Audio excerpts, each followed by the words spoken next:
दानिश आजाद अंसारी बोले, मस्जिद कोई राजनीतिक मीटिंग करने की जगह नहीं है, अल्लाह का घर है, इबादत करें।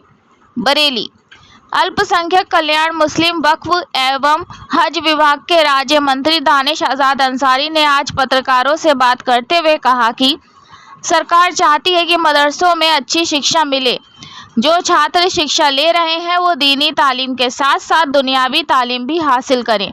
उनके पढ़ने वाले अच्छे शिक्षक हों, उनके बैठने की अच्छी व्यवस्था हो और वो दीनी तालीम के साथ साथ अन्य शिक्षा भी हासिल करें और भारत का नाम रोशन करें। मस्जिद में समाजवादी पार्टी के नेताओं द्वारा मीटिंग किए जाने का विरोध करते हुए उन्होंने कहा कि मस्जिद कोई राजनीतिक मीटिंग करने की जगह नहीं है, अल्लाह का घर है, जो चाहे इबादत करे उसमें। किसी को जाने की कोई रोक टोक नहीं है, लेकिन वहां बैठकर राजनीतिक बातें करना, मीटिंग करना ये सरासर गलत है। इनको माफ़ी मांगनी चाहिए। समाजवादी पार्टी ने हमेशा मुसलमान के साथ धोखा किया है, उन्हें पीछे धकेला है, इन वोट बैंक की तरह काम किया है।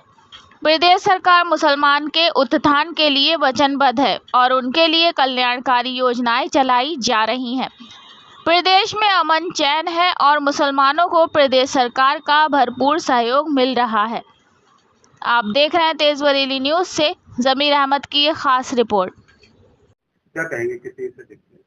देखिए, सबसे पहली और अहम बात है कि मस्जिद में राजनीतिक बैठक करना पूरी तरीके से गलत है, नाजायज है और जो भी इसका समर्थन कर रहे हैं, जो लोग भी, वो पूरी तरीके से गलत बोल रहे हैं, हमारे कम्युनिटी को मिसलीड कर रहे हैं।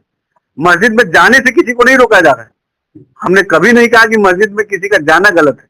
मस्जिद में राजनीतिक बैठक करना गलत है।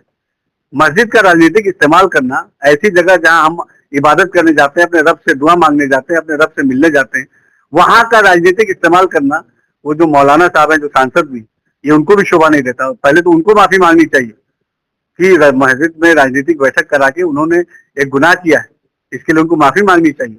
आप बेशक किसी को भी ले जा सकते हैं मस्जिद में, लेकिन राजनीतिक इस्तेमाल करना मस्जिद का कोई भी मुसलमान इसको एक्सेप्ट नहीं करेगा।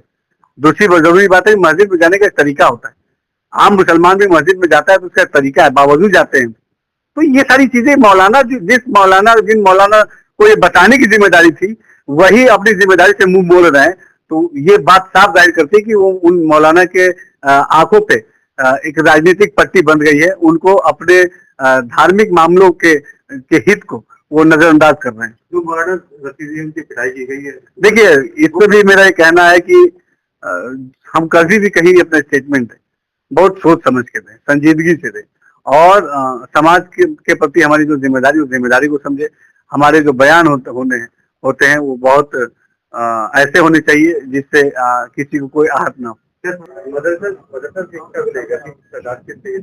देखिए, मदरसा शिक्षा व्यवस्था हमारे मुस्लिम समाज के नौजवानों के लिए एक बहुत अहम एक रास्ता है। हमारा मुस्लिम समाज जो मदरसे में पढ़ने जाता है, कौन जाता है मदरसों में पढ़ने? गरीब पिछड़ा पासमानदा मुसलमान का बच्चा मदरसों में पढ़ने जाता है।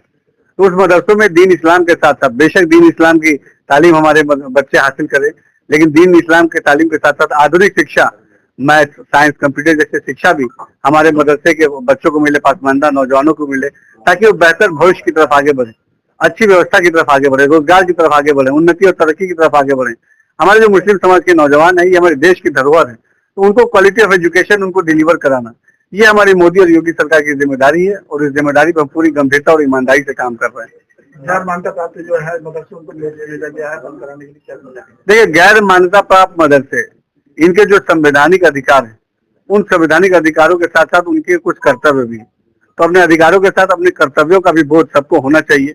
जहाँ बच्चे पढ़ रहे हैं, कहीं भी बच्चे पढ़ने जाते हैं, तो बच्चों की पढ़ाई की अच्छी व्यवस्था हो, क्वालिटी ऑफ एजुकेशन डिलीवर हो, टीचर्स अच्छे हो, बैठने की अच्छी व्यवस्था हो, इंफ्रा सही हो, टॉयलेट हो, साफ पानी पीने का हो, अच्छे कोर्स करिकुलम हो, ताकि वो हमारा जो मुस्लिम नौजवान जो पढ़ने जाता है, जब वो भविष्य में निकले तो अच्छे करियर की तरफ आगे बढ़े, अच्छे रोजगार की तरफ आगे बढ़े, उन्हें उन्नति और समृद्धि की तरफ आगे बढ़े।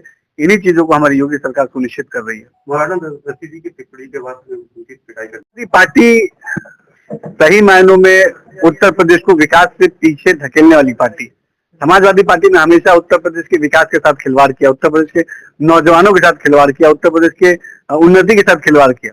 इसीलिए 2017 में जनता ने समाजवादी पार्टी को सत्ता से बाहर बैठाने का काम किया। वही काम 22 में भी हुआ और वही काम 27 में भी होगा।